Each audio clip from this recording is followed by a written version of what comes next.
Alors, bonjour. Alors, on m'a demandé de venir parler de l'adolescent avec trouble de personnalité limite. Et évidemment, ça paraissait pertinent dans le contexte où on sait que c'est une pathologie qui apparaît pendant l'adolescence, mais qu'aussi ça pouvait avoir du sens parce que quand on pense à quoi ça ressemble un adolescent, on va penser au changement d'humeur, on va penser aux adolescents qui cherchent leur identité.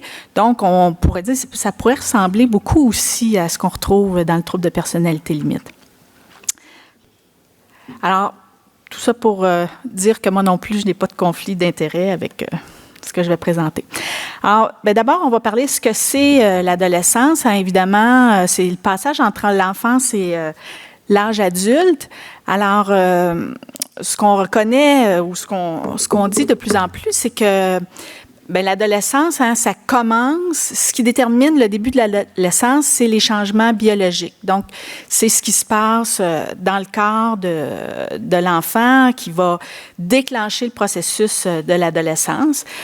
On parle de plus en plus d'un processus qui se prolonge beaucoup plus longtemps qu'on pensait. Maintenant, on va parler de la maturation du cerveau là, qui va jusqu'à dans la mi-vingtaine. Maintenant, quand est-ce que ça finit l'adolescence? Ça, c'est une question un peu plus difficile à déterminer. En fait, ça dépend beaucoup dans quelle culture on se trouve. Pour certains, c'est la fin de la scolarisation, c'est l'entrée dans le marché du travail, c'est le fait de devenir parent. En fait, dépendant des cultures, hein, la fin de l'adolescence va varier. Alors, l'adolescence, hein, c'est par définition une période de changement, par exemple, la croissance physique qui va être accélérée. Il y a des changements physiologiques, hormonaux, cognitifs. Aussi, hein, le développement cognitif de l'adolescent est accéléré. Mais c'est surtout, on dirait, une période de transition. Hein? Une transition individuelle, c'est-à-dire que l'adolescent lui-même change, mais tout son contexte social va changer et son contexte de vie aussi. Il va changer d'école, il va changer de groupe. Donc, transition, c'est le mot-clé dans l'adolescence. Alors, c'est donc une période où tout se met à bouger tout à coup. Après la période de latence, jusqu'à à peu près 12 ans, où les choses sont assez stables, l'adolescence est tout à coup un moment où il y a de grands changements. Alors, qu'est-ce que ça doit faire? À l'issue de l'adolescence, c'est quoi la destination? Hein? Premièrement, l'adolescent, il va consolider son identité, donc savoir qui il est. Il doit se séparer de ses parents, affectivement, mais physiquement aussi, aller vivre ailleurs, sortir du nid. Il va modifier la relation qu'il a avec ses parents tranquillement pour avoir des rapports qui ressemblent plus à des rapports d'adulte à adulte. Il doit se préparer à répondre lui-même à ses besoins. Il va aller chercher une formation professionnelle, donc gagner des sous, s'assumer financièrement. Dans l'adolescence aussi, c'est là qu'il développe son réseau en dehors du giron familial. Hein, les amis deviennent très, très importants. Les relations amoureuses, amicales, les relations professionnelles. Donc, il prépare son réseau pour la vie adulte. Et il doit aussi se développer en s'inscrivant dans les normes de sa culture. Donc, c'est tout le développement moral. Alors, l'adolescent, il y a tout ça à faire. Il y a tout ça à faire dans un contexte où il y a une certaine instabilité parce qu'il y a beaucoup de choses qui changent en même temps. Alors, j'ai intitulé cette diapo-là « Mythe et réalité de la crise d'adolescence » parce qu'on imagine spontanément, et souvent on caricature l'adolescent comme quelqu'un d'extrêmement désagréable, irritable. On va penser à... C'est une période difficile à cause des changements d'humeur, beaucoup de stress, de tumulte. On va imaginer l'adolescent opposant, qui désobéit, qui rejette les valeurs et l'autorité des parents, qui même va s'aliéner la relation avec ses parents. Alors, la réalité, elle est un peu différente. En fait, la crise, cette sorte de crise-là que je viens de décrire, c'est plutôt l'exception que la règle. En fait, ce que les études nous disent, c'est que entre 5 et 15 % seulement des adolescents vont traverser un processus là, à l'adolescence qui est à ce niveau-là d'intensité de tumulte. Et en fait, quand un adolescent a ce type d'adolescence-là, ça n'a pas commencé à être difficile à l'adolescence. C'était déjà difficile avant. Alors maintenant, on va regarder le trouble de personnalité limite chez l'adolescent. Évidemment, il y a des choses qui ont déjà été dites dans la présentation précédente, mais l'idée, c'est de se représenter le fait que l'adolescence, c'est déjà une période de grande transformation où les repères vont changer. Alors, imaginons quand un adolescent doit traverser ça, alors qu'il est lui-même très instable dans plusieurs sphères de son fonctionnement. Alors, juste un petit mot, ça a déjà été mentionné sur le diagnostic à l'adolescence. Dr. Hoffman disait il y a encore beaucoup de médecins qui sont réticents à le diagnostiquer. Non seulement, elle disait on doit le diagnostiquer, mais c'est clair que les médecins ont la possibilité de le faire, on le peut. Et les études nous montrent, c'est que le trouble de personnalité limite à l'adolescence est assez semblable à ce qu'on retrouve chez l'adulte. On sait que les premières manifestations au courant de l'adolescence, ça peut être des symptômes dépressifs, de l'impulsivité, des troubles du comportement, de l'abus de substances, l'automutilation, les conduites suicidaires. Ça va être les premières manifestations. Alors, je vais reprendre un petit peu ce que Dr. Hoffman a dit. On va regarder les sphères. S'il y a un mot-clé avec le trouble de personnalité limite, on pourrait dire c'est instabilité. Instabilité dans les relations, l'instabilité de l'identité, les idées, les pensées, les émotions, les comportements. Alors, ça veut dire que les choses changent tout le temps. Alors, quand les choses changent tout le temps, puis en même temps, on est dans une période de changement, le défi est grand pour se construire. Alors, on va regarder rapidement chacun des symptômes dans leur domaine d'instabilité. Alors, on a deux symptômes dans l'instabilité des relations, les efforts pour éviter l'abandon, puis le critère des relations interpersonnelles instables. Comment ça va se manifester chez l'adolescent? L'adolescent va changer de groupe d'amis souvent. Il va avoir des relations très, très intenses. C'est-à-dire que quand un adolescent aime, il aime. Les filles, par exemple, vont avoir des relations très, très fusionnelles avec leurs amis, avec leurs copains. Elles vont s'envoyer des messages textes plusieurs fois par jour. L'adolescent va être aussi... ces adolescents-là vont devenir très préoccupés que les relations se terminent. Ils vont tolérer difficilement la solitude. J'avais une adolescente qui devait constamment être en contact avec ses amis au point d'amener son cellulaire jusque dans la douche pour continuer à texter.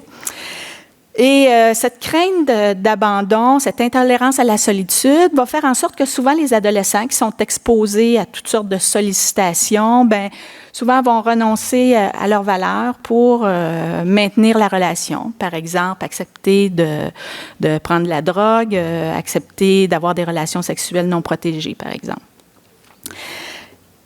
Dans les relations avec les parents, là, ce qu'on va voir, c'est des conflits d'une plus grande intensité, marqués par de l'agressivité verbale, de l'agressivité physique parfois, au point de nécessiter l'intervention d'un tiers, parfois la police, parfois la protection de la jeunesse, des fugues, là, carrément une rupture de la relation, c'est-à-dire une perte de contact, ou des fois, au contraire, et en même temps, une très grande dépendance vis-à-vis les parents pour le soutien à toutes sortes de choses comme les transports.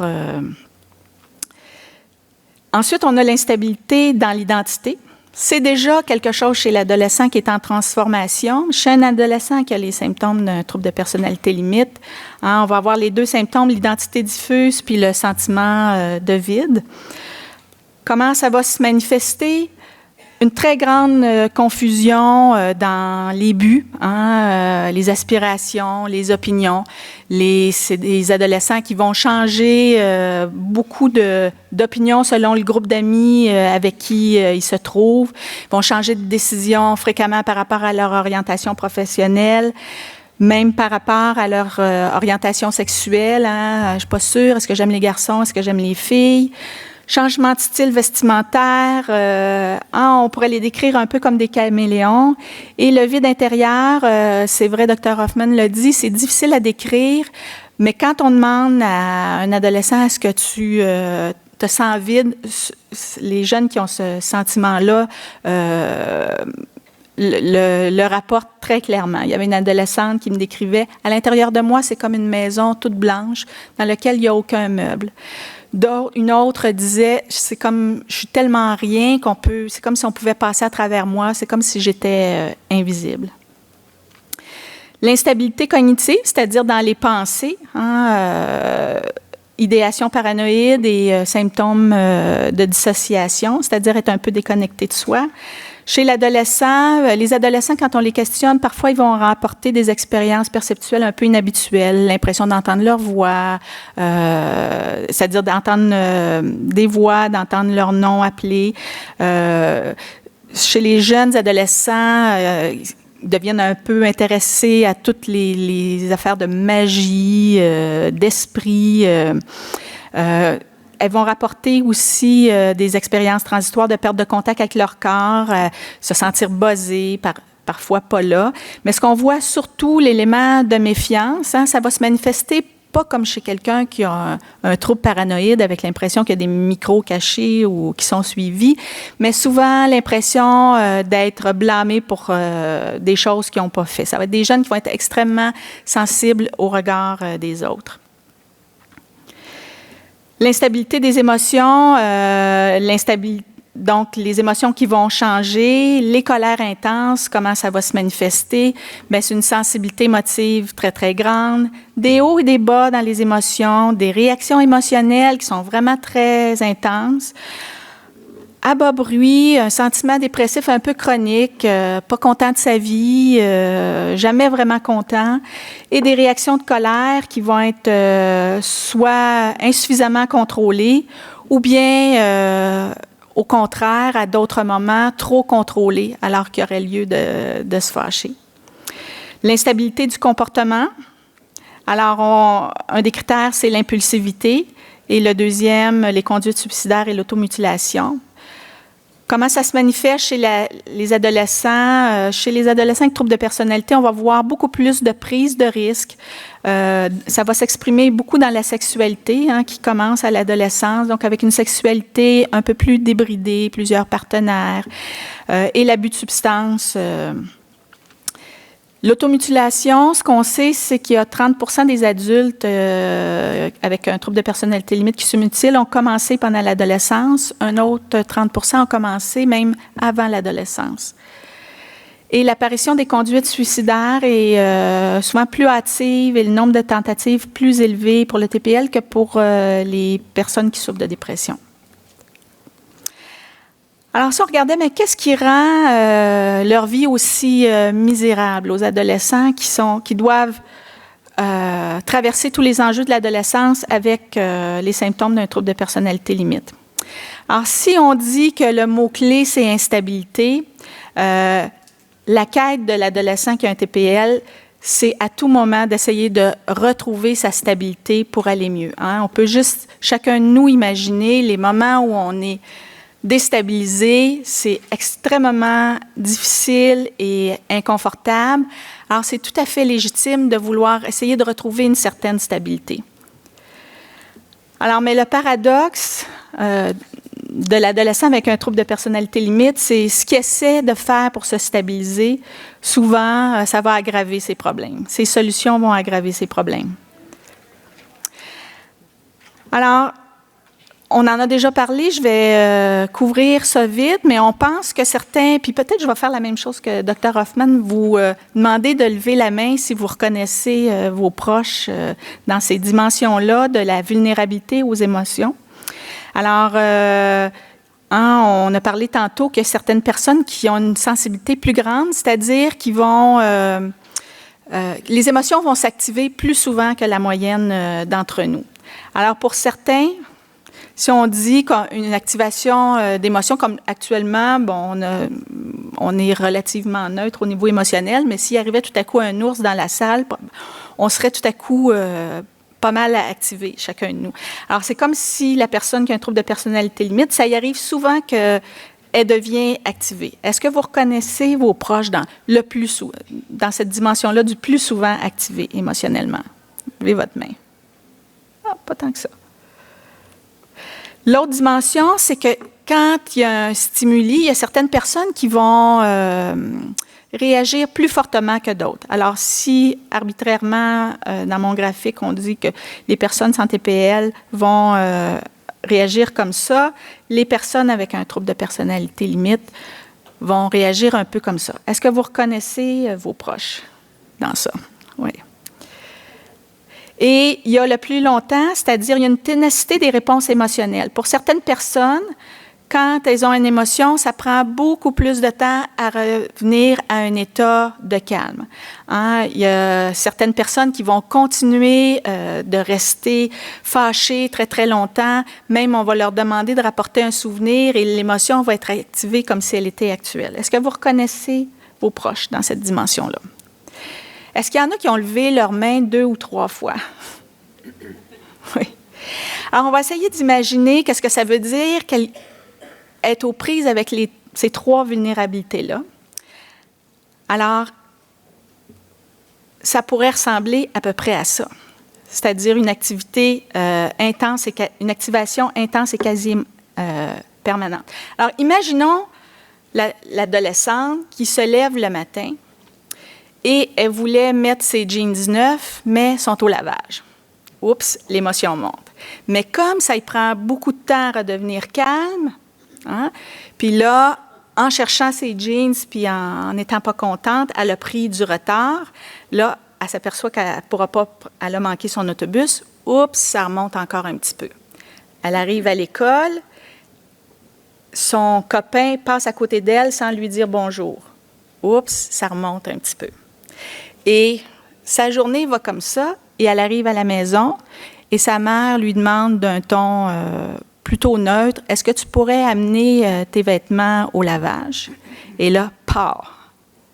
Et là, le parent se dit, « Mais qu'est-ce qu'elle a? » J'ai demandé gentiment, poliment, qu'est-ce qu'elle a, cet enfant-là, à réagir aussi fortement.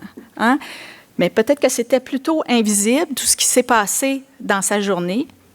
Imaginons chacun de nous le moment où on était le plus déstabilisé dans notre vie. Imaginons qu'à ce moment-là, notre patron nous demande une tâche supplémentaire. Ça se peut qu'on réagisse un peu plus fortement. Alors, qu'est-ce que ça a comme conséquence dans la vie de l'adolescent? C'est une difficulté à moduler les émotions. Alors, l'adolescent, évidemment, quand on a une émotion, la nature nous a fait comme ça. Pour chacune des émotions, on va avoir envie de faire quelque chose. Par exemple, si on a peur, on va avoir très fort envie de se sauver. Si on est en colère, on va avoir très fort envie de crier, frapper. Alors, plus l'émotion est forte, évidemment, plus notre envie est forte.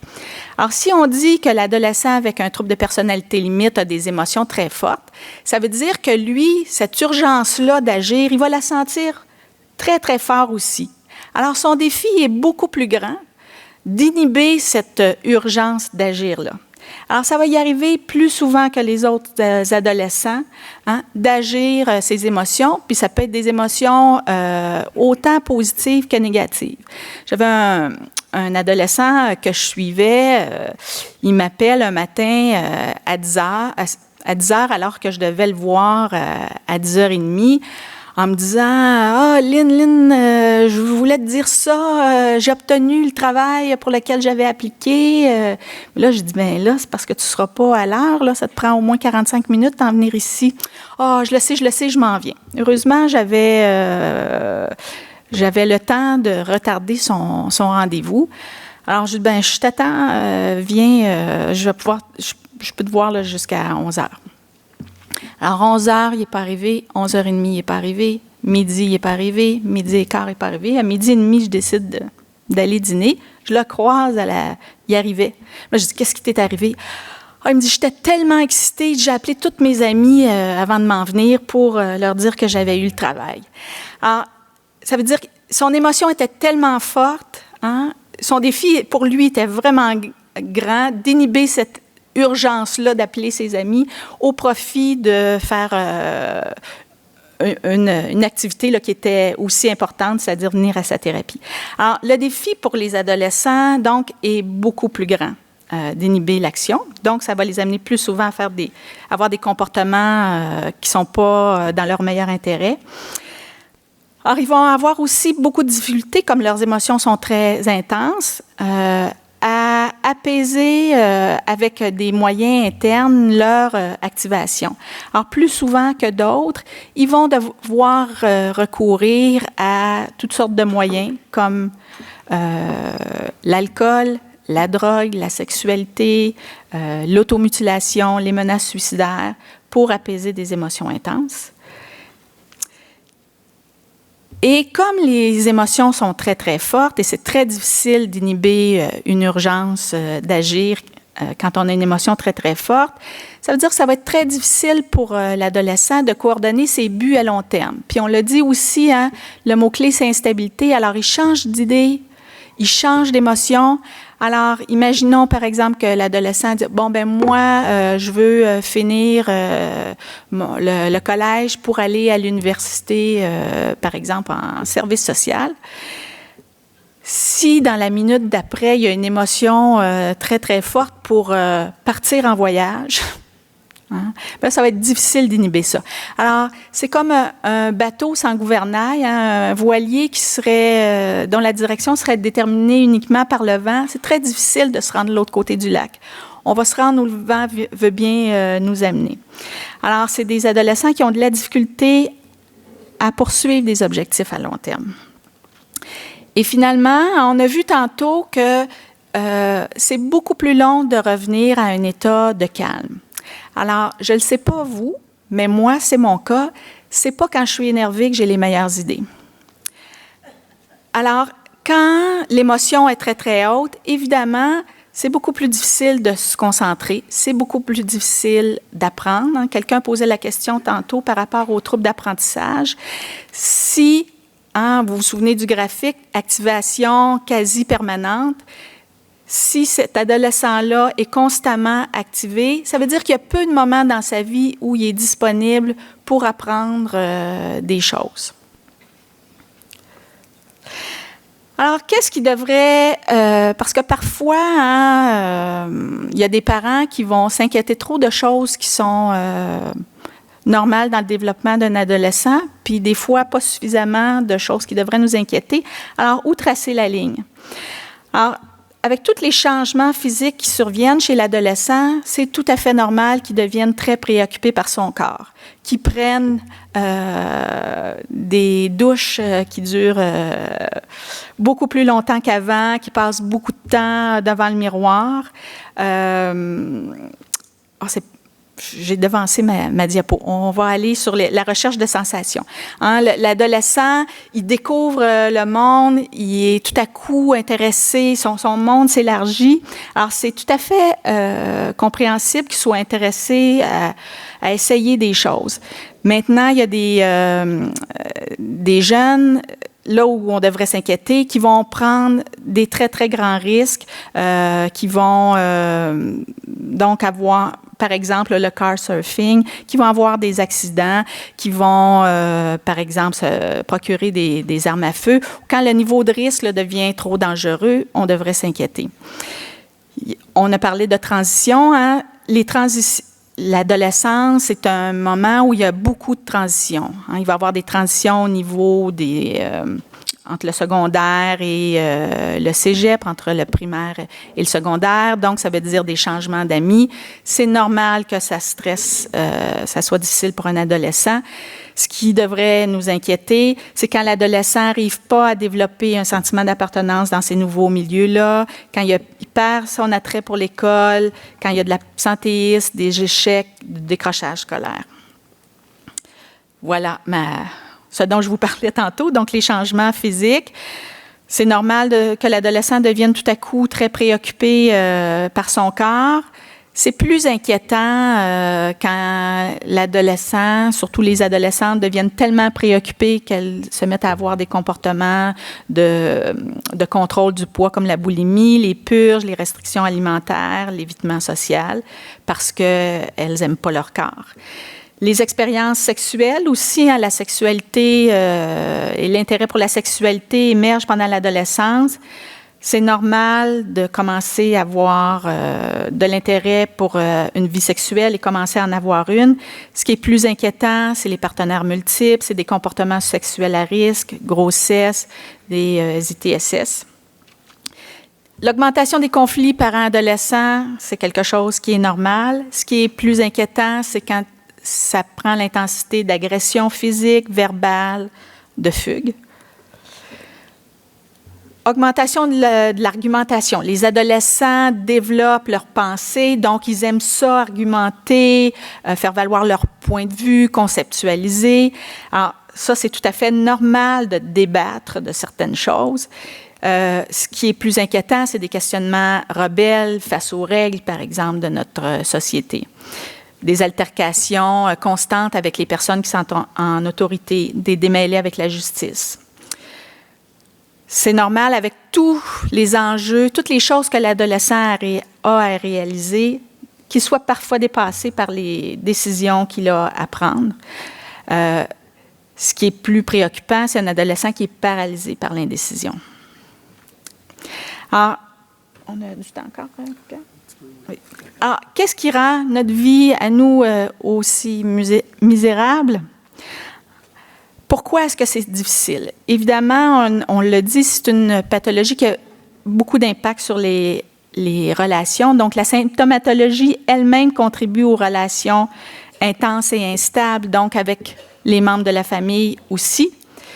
Mais pour l'adolescent, c'est surtout difficile parce que les enjeux de l'adolescence, c'est-à-dire toutes les transformations, les transitions que l'adolescent vit, donc un moment de plus grande vulnérabilité et de changement, va s'ajouter le trouble de personnalité limite qui est marqué par beaucoup d'instabilité. Donc, si on pourrait faire une image, c'est comme un tremblement de terre au carré pour l'adolescent avec un trouble de personnalité limite. Donc, ça bouge tout le temps. Comment faire en sorte de consolider quelque chose quand tout bouge? Donc, il doit apprendre et grandir dans un contexte de grande instabilité. Alors, donc, le défi, ça va être de rester en relation avec cet adolescent-là, rester en relation en tolérant l'impuissance, les attaques, la détresse et notre propre urgence d'agir, parce que, on le dit, quand on a des émotions, on a envie de faire des choses.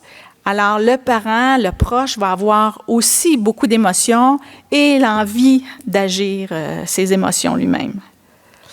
Rester en relation aussi en sachant que, comme il va avoir beaucoup d'émotions, il y a des choses, des fois, auxquelles on ne pensera pas. Parce que, comme on l'a dit tantôt, c'est pas là qu'on est le plus efficace quand les émotions sont très élevées. Alors, des fois, on met certaines données, certaines informations de côté et on ne voit pas la situation dans son ensemble. Donc, se rappeler avant d'agir, avant de prendre des décisions, qu'on n'a pas tout le portrait et prendre le temps de regarder tout autour, tous les aspects. Rester en relation, je dirais, en se méfiant du péché d'orgueil, en devenant, par exemple, le parent ou l'intervenant tout-puissant. « Ah, toi, tu me comprends alors que papa il ne comprend rien. Ou tu es le meilleur intervenant que j'ai jamais eu de ma vie. Donc, en étant choisi comme le parent préféré ou l'intervenant préféré, et en acceptant l'idée que l'on va nécessairement faire des erreurs. Finalement, rester en relation en adoptant une disposition empathique et sans jugement, je dirais, en cherchant un point de vue qui serait sans le biais de l'intentionnalité malveillante. Hein, je disais toujours aux parents, c'est pas parce que ça vous heurte tel ou tel comportement ou telle parole que l'intention était de vous heurter. Hein, faire la différence et en apprenant à réguler ses propres émotions parce que ça va vraiment aider beaucoup. Et en se souvenant que l'adolescent et ses parents font du mieux qu'ils peuvent, que l'adolescent et ses parents veulent s'améliorer. Hein. Je connais personne qui souhaite que sa vie devienne plus misérable. Et que l'adolescent et ses parents doivent faire mieux, essayer plus fort et être plus motivés à changer parce que le statu quo, ce n'est pas une option. Voilà, merci de votre attention.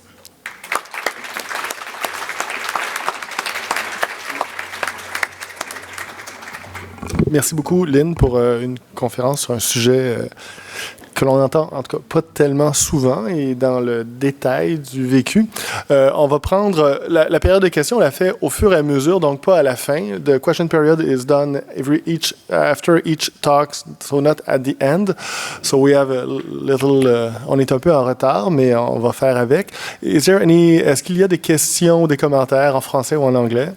Yes? Ah, le mic.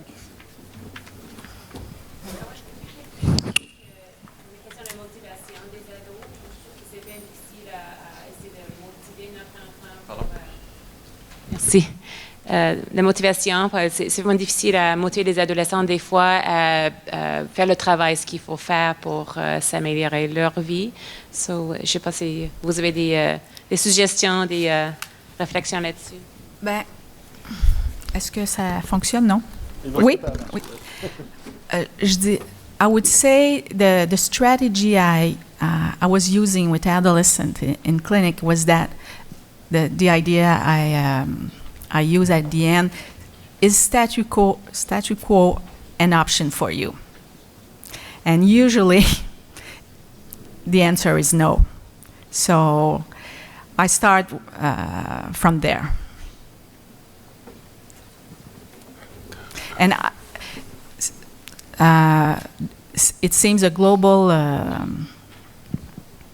I look at it finally, like you, let's say you self-injure yourself.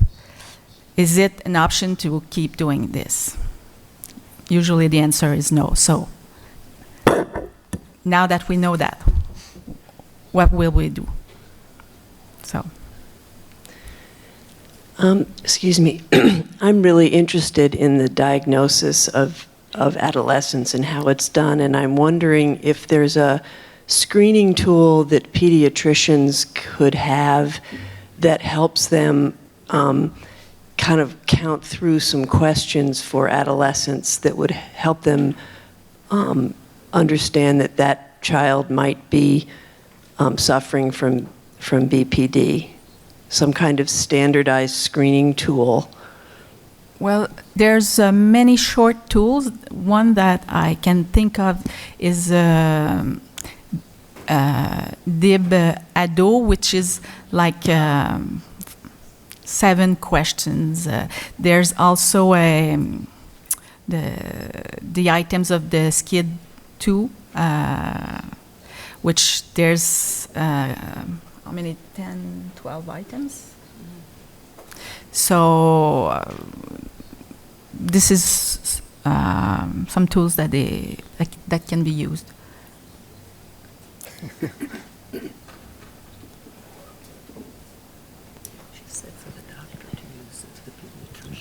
Oui, bonjour. J'ai aimé beaucoup le mot transition. J'aurais une question. J'aime beaucoup le mot transition, de passer de l'enfance ici, de passer à l'enfance au monde adulte. Pour certains enfants avec trop de personnalité limite, adolescents, déjà assez apparents, assez probants dans cette période-là, est-ce qu'on peut s'attendre comme parents à une forme de stratégie d'évitement, une forme de régression chez notre jeune qui, à la fois, on sent une très grande dépendance, mais en même temps, crier une liberté? J'ai l'impression que comme parents, c'est assez déroutant de voir nos enfants si peu près à l'autonomie, mais en même temps crier une liberté dans une grande dépendance. Est-ce que vous me suivez? Est-ce que c'est une situation que vous observez souvent? D'abord, juste rappeler, Dr. Hoffman l'a mentionné, hein, il peut y avoir 256 combinaisons possibles. Hein. Alors, il y a... Puis en plus, on est, je l'ai dit, dans un contexte de grande instabilité. Alors, ce qui est instable aussi, c'est je veux m'éloigner et je veux me rapprocher dans des mouvements qui peuvent être assez extrêmes, mais on voit des profils d'adolescents où ça commence à vraiment devenir difficile parce qu'on parle souvent des très agissants qui vont avoir des comportements qui nous inquiètent, mais il y a les adolescents aussi qui sont, comme vous dites, beaucoup dans l'évitement des nouvelles expériences et qui vont rester très, très dépendants de leurs parents, qui vont demander beaucoup d'être accompagnés dans la plupart des choses qu'ils vont faire, qui vont avoir de la difficulté dans leur relation avec les pairs. Donc, ça ne sera pas les adolescents qui vont avoir des gros conflits avec leurs pairs, ça va être des adolescents qui auront peu de relations avec leurs pairs. Mais on a, je dirais, tous les cas de figure. On a des jeunes qui ont ce profil-là, on a des jeunes qui sont dans le trop, puis il y a des jeunes qui oscillent. Hein? Et c'est là que c'est déroutant parce qu'on a l'impression qu'on a deux jeunes différents. Puis moi, je pense que c'est ça qui est le plus difficile, c'est d'être constamment entre le trop et le pas assez. L'adolescent qui est dans le trop puis qui n'est pas assez... Par exemple, qui va établir beaucoup de relations, qui va commencer à avoir des relations sexuelles un peu débridées. En même temps, il est peu équipé pour gérer toute cette intensité-là. Alors, c'est d'autant plus perturbant. Oui. Une autre question? Oui. Oui, moi, c'était au niveau de... Bon, vous parlez de l'adolescence, du trouble de personnalité limite. Est-ce que l'âge de la puberté, comme dans le cas de ma fille, elle a été pubère très tôt, à 8 ans. Elle a commencé les symptômes que je reconnais comme TPL là, très, très jeune, à partir de 12 ans. Est-ce que maintenant, elle vient d'être diagnostiquée, elle a 18 ans. Est-ce qu'elle aurait pu être diagnostiquée avant? Est-ce que c'est récent que vous les diagnostiquez à l'adolescence ou vous pouvez les reconnaître? En fait, ma question a deux niveaux. Est-ce que le fait qu'elle ait été pubère si jeune, est-ce qu'on aurait pu l'aider plus vite ou intervenir plus rapidement ou être prêt, finalement? Ça demeure vrai qu'il y a encore beaucoup de réticence à poser le diagnostic formellement. Il y a beaucoup de médecins qui vont utiliser traits de personnalité, mais je dirais, d'une certaine façon, peut-être ce qui est plus important, c'est quand on a des adolescents qui présentent ces caractéristiques-là, qu'on les appelle traits, qu'on les appelle troubles ou qu'on les appelle pas troubles de personnalité limite. Maintenant qu'on sait qu'on a des façons d'aider ces jeunes-là, qu'on appelle le trouble, peu importe la façon dont on l'appelle, si on a des solutions pour aider ces enfants-là, parce qu'à la clinique où j'étais, on en avait beaucoup, même préadolescentes, qui avaient des difficultés de régulation très, très importantes, déjà même avant la puberté. Alors, les stratégies qu'on connaît maintenant devraient être utilisées très précocement. Juste pour ajouter, effectivement, on est dans un changement de paradigme au niveau du diagnostic et du traitement du trouble de la personnalité, alors qu'avant, c'était un diagnostic d'exclusion. On avait l'idée que la personnalité ne changeait pas, que le trouble de personnalité limite, une fois qu'il était donné, on le gardait. Donc, on était très frileux de le donner avant l'âge adulte parce que c'est un marqueur qui allait suivre négativement la personne. On se rend compte que ça ne tient plus la route puisqu'il y a des interventions utiles qui amènent à perdre le diagnostic, à avoir un bon fonctionnement. Maintenant, il faut être très nuancé.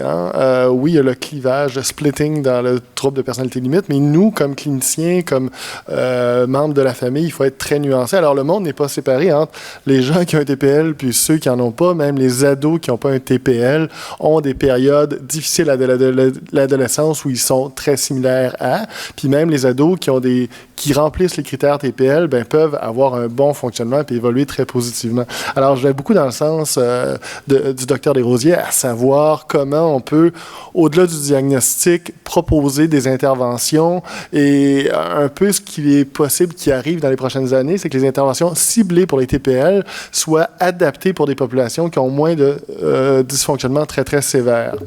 Mais bon, on est fait dans notre communauté médicale de l'aide, on est beaucoup dans le clivage, dans les diagnostics qui amènent des traitements, alors que dans les faits, il y a avantage à rester dans la nuance.